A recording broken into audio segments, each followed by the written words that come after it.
अशी ही अजस्र झाडे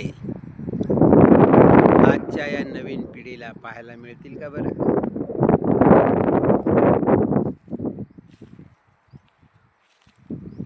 प्रचंड उष्णतेच्या या जगामध्ये अशा या झाडांची अतिशय गरज आहे. हे आहे शहापूर तालुक्यातील भिलवाडी या गावातील कैलासवासी देऊ इंद्रुजी भेरे यांच्या या जागेतील हे अजस्र उमराचं झाड खूप काही सांगून जातं.